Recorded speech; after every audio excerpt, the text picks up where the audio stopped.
Physicians are trained on a standard algorithm. A patient presents with a physical symptom, a test identifies the pathology, and treatment provides the cure. When treating somatic symptom and related disorders, this linear hunt for pathology creates a clinical mismatch.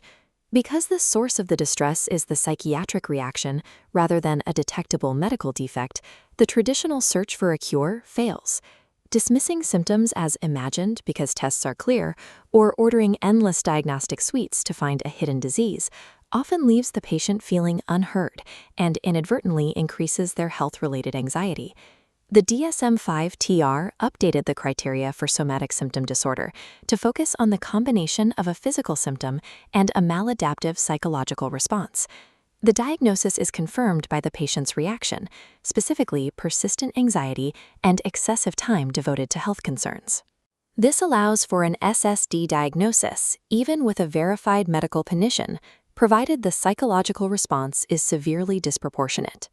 To meet the clinical threshold, this state of symptom distress and excessive health-related anxiety must persist for at least 6 months.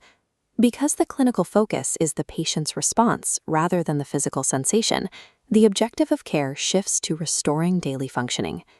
Before building a management plan, clinicians must accurately differentiate the specific disorders within the somatic spectrum to ensure the correct treatment pathway is applied. This matrix uses 3 variables to separate these disorders: the presence of physical symptoms, the compatibility of neurological symptoms, and the patient's intentionality. Somatic symptom disorder occupies the first column, characterized by high physical symptom distress paired with excessive psychiatric anxiety. Illness anxiety disorder shares that intense preoccupation, but the physical symptoms are minimal or entirely absent. The distress is driven by the fear of acquiring a serious illness rather than an existing pain. In clinical practice, an SSD patient focuses on the distress caused by current symptoms, while an IAD patient focuses on the threat of a future diagnosis. The third column defines conversion disorder. This requires the presence of neurologic-type symptoms that do not follow established medical patterns. These presentations, such as sudden paralysis, abnormal movements, or blindness, are clinically incompatible with any recognized neurological disease. Finally, the fourth column identifies factitious disorder by introducing the variable of intentionality. Unlike the other 3 disorders where symptoms are involuntary, factitious disorder involves the deliberate production or falsification of illness to assume the sick role without any obvious external reward. Using this matrix as the bedrock of care prevents clinicians from applying ineffective treatment plans to patients who present with intentional falsification or functional neurological blocks. Once somatic symptom disorder is confirmed, clinicians apply a 6-pillar protocol designed to stabilize the patient and stop iatrogenic harm. Pillar 1 is establishing a therapeutic relationship. The clinician must explicitly validate the patient's distress. Avoid saying nothing is wrong. Instead, explain that the symptoms are real while mapping how psychological stress and physiological sensations interact to amplify the pain. Pillar 2 focuses on appropriate medical evaluation. After an initial history and exam rule out major conditions, clinicians must be cautious. This diagram shows how every negative test result can actually feed directly into a spiking waveform of health anxiety. Clinicians should halt repeated testing when there is no new clinical indication. This avoids the clinical paradox where excessive investigations intended to reassure the patient actually reinforce the belief that a lethal pathology was missed. Pillar 3 involves moving from reactive, symptom-driven visits to a smoothly spaced timeline of scheduled follow-ups, typically every 2 to 4 weeks.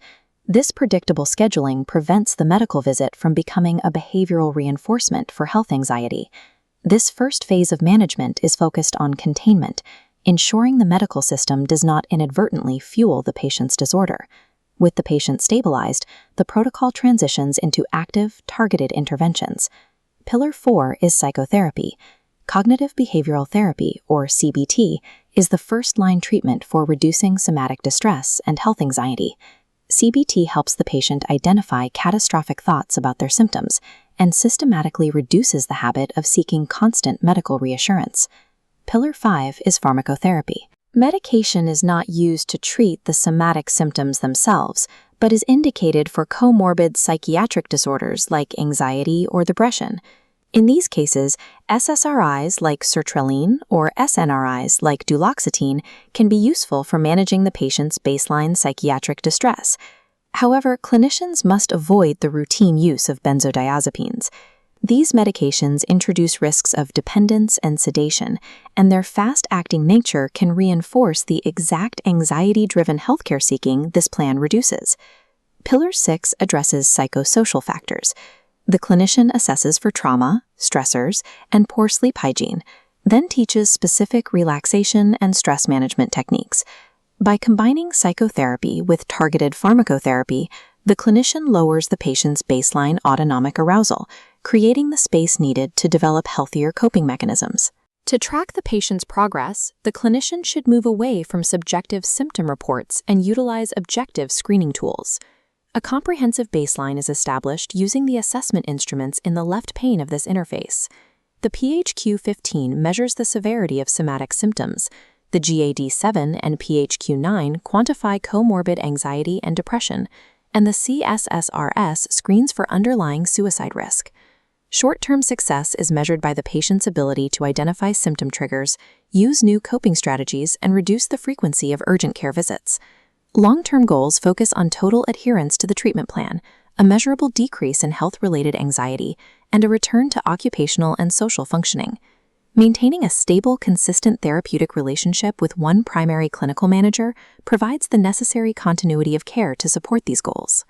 By Sterling as a single point of contact, the clinician anchors the patient in functional recovery and stops the damaging cycle of seeking a medical cure from multiple specialists.